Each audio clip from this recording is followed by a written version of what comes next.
the nice thing about antennas and ham radio is that it's something that you can experiment with at relatively low cost. All you need is usually a spool of wire, whole bunch of insulators, some rope, and trees, and there's all kinds of crazy stuff you can build.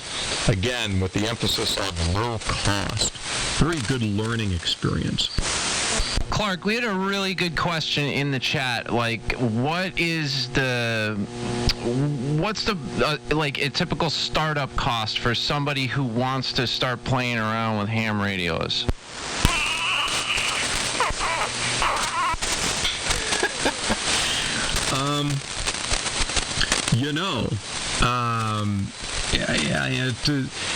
It depends upon what aspect of ham radio. I mean, I wish there was a short answer, like, hey, $300. But, so I'll try to make it quick. So when your first ham radio license is the technician class, and that gets you access to around VHF, UHF stuff, like walkie-talkies and repeaters and such. And you can pick up radios that will work there for under $30, the Baofangs. So this kind of stuff on HF, the shortwave bands, that takes a general class license, which is the next step up, which is totally doable. What the hell? Billy and I did it. And then that gets into a bit more, but it may not be that crazy expensive if you go with secondhand equipment. So if you go out brand new, then that can be some good coin. If you go with secondhand stuff, let's say from eBay or from a ham fest, then it gets a lot more reasonable. Then it could just be like a couple $100. Yeah, I picked up my DX6C about $125 with the HG10 VFO at the Hamcation in Orlando. Didn't work, so we fixed it and we modified it. So about $125 for that, and $125 for a Hammerlin 129X, and you're on the air. Actually, Billy, maybe the answer is it's a lot less expensive, because I just thought what Connor's doing is he actually has been using, what are those, the remote ham stuff, where you actually you can sign up to use other people's station remotely through the internet. That gets you on the air for dirt cheap. Yeah, I didn't even think of that. Yeah, remoting. What is it? He uses like remote ham radio or something like that. I think it costs something monthly, Clark. But I don't think it's that much. But yeah, you could get on for not much money and just use somebody else's stuff if you have an internet connection and a way to pipe audio into it. WL7B. WL7B, good evening. Yeah, and by the way, if he wants to check out ham radio for free, like at other times of the day and night, he can always go to the web SDRs, listen to the receivers online, and that's totally free. You don't even need a radio to do that. And if he's still, maybe it's a she, I don't know, he or she is still interested, then you can, do the courses and the studying and all that stuff. Like I said, we're all doing it. But anyway, so there you go. That's a tough question. How much does it cost to get into ham radio? But the interesting thing is there are ways to do it for very economical prices. WL7B, like I said, hello. I think I heard Bruce, but I heard Connor out there too say that he could hook you up for free. Connor, is it something like you have to be under a certain age and it's free, or what's the story on that?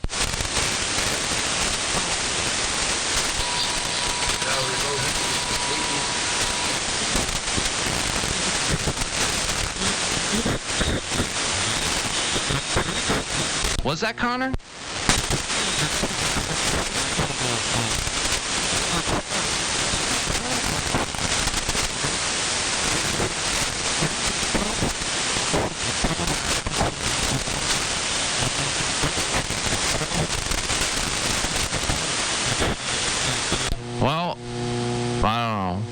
on, Bruce? Oh, not too much. I was going to say, don't forget about Echolink. You know, you can chime into the different repeaters all over the world. So, through the internet. That don't cost nothing. And that other thing that you were talking about, I believe it depends on which ham station you go to is what it costs, you know, per minute. Some of them are very reasonable, and other ones are very expensive. You know, they got a kilowatt rig and 100-foot tower and 10 elements on 20, you know, stuff like that. But they do have, you know, the reasonable ones out there. You know, but you could, you could pick up a pretty good radio for, you know, let's say $300 today. There's a lot of stuff out there. You know, you get yourself like an FT101 Yaesu, an older Yaesu, but those sound pretty good on AM if you want to go the AM route with minimal modifications. And they're good, got a good receiver and are reliable. At least I say I've had one, and knock on wood, always worked. So there you go. And that's what's going on here. Just doing a little cleaning in the shack here. Brought another one of my Silent Key friends' radios down, and this one doesn't work either. I don't know. They tell you. He had a K1 Elite Craft and a K2 Elite Craft, and neither one of them work. No, K3 the lady sold already. Wonder if that thing worked. But I gotta play around. I gotta take it apart. I think maybe it's got an internal battery or something. I don't know. It's trying to sell this stuff off or get some money. But there you go. That's what's happening here. WL7B in beautiful downtown Bristol, Connecticut. I did my old geezer. That's called gas bagging now. It's a new term for 2020. Oh, gas bagging? Oh. I had that earlier. Well, that's the same kind of thing, yeah. When you go on and on and on, you're gas bagging. So the whole old buzzard thing that's a yesterday's term. Oh, geez, I'm gonna have to start getting on more often. I'm falling behind. Yeah, you gotta be on with the new terms. You're right about Echolink. I actually really like Echolink. I think that's magical. So look at that. You can actually get on the air for free. Echolink is for free. Well, okay, and then I guess remote hams is not free, but it's not that expensive. I think it's a great way to test drive. Oh, wait a minute. Oh, wait. Oh, I'm sorry. I forgot something else. If the person's near where there's a ham radio club, look at this. We're forgetting all the key things. If there's a club in his or her area, they can get involved in the club, and sometimes these clubs have their own stations that members can use. So now you have some pretty nice stuff that's all part of the membership. Yeah, and I pointed him to ARRL.org. You can find out about all that crap there, right? Exactly.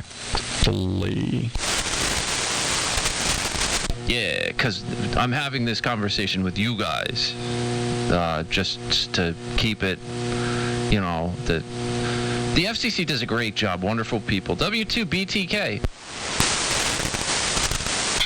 What are you talking about? As long as there's somebody on frequency, it doesn't matter who you address.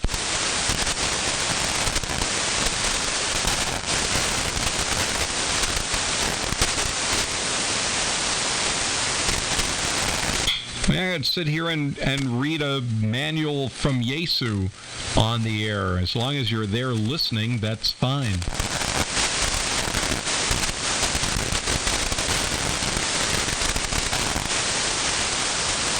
Yeah, I just get paranoid, sometimes, because I don't want anyone to think that, like, I'm passing third-party traffic or, like, talking to somebody over the air that, isn't licensed or something. I'm just talking to you and Bruce.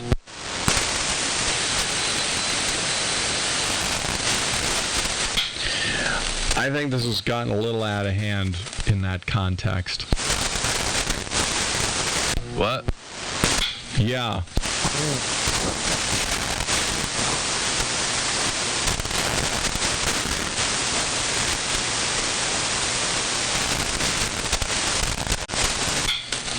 All right, someone say something interesting here. Let's keep the flow going.